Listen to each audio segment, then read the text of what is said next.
কৃষি মন্ত্রণালয়ের অধীনে থেকেও এতদিন কৃষি পণ্যের স্বীকৃতি পায়নি হোয়াইট গোল্ড বা সাদা সোনা খ্যাত তুলা, যা ছিল তুলা চাষ সম্প্রসারণের অন্যতম বাধা।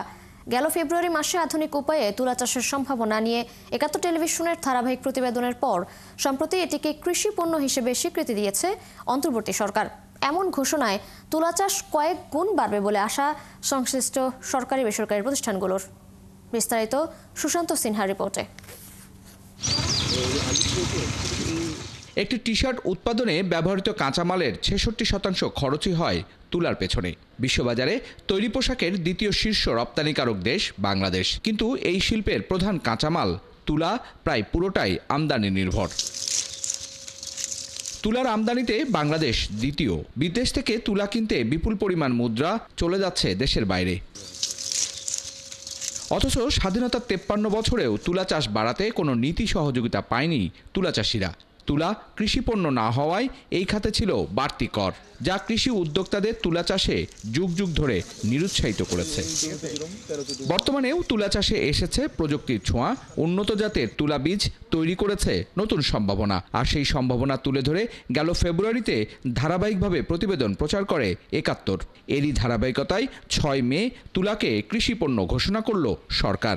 দেশ উৎপাদিত আঁশ তুলা, যেটা র কটন, এটাকে কৃষিপণ্য ঘোষণার প্রস্তাব অনুমোদন হয়েছে।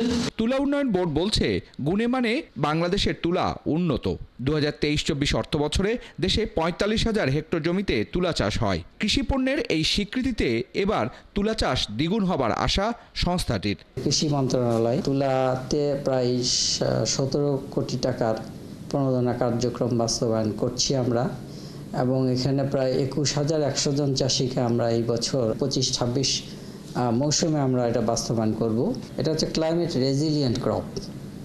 এটা ধরুন একদিকে যেমন ডিপ রুটেড, আর একদিকে এইটা আপনার যখন হারভেস্টের সময় আসে তখন প্রচুর পাতা জমিতে ড্রপিং হয়। এটা জৈব সার হিসেবে মাটিকে উর্বর করে। তুলাকে কৃষিপণ্য ঘোষণায় কৃষক এবং দেশীয় কটন ও জিনার্স মালিকরা সহজ শর্তে ব্যাংক লোন পাবে।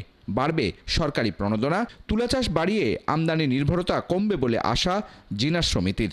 তা আমি যদি কটন উৎপাদন করে একটা টি-শার্ট এক্সপোর্ট করতে পারি, তাহলে কিন্তু আপনি ভেবে দেখেন যে আমি কিন্তু 66% কিন্তু এখানে আমি কিন্তু দেশের টাকার ভিতরে কিন্তু আমি 66% গেইন করব।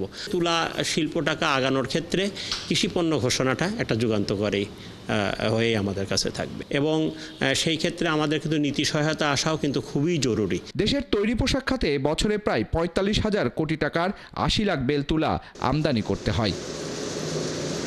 সুশান্ত সিনহা, ৭১, ঢাকা।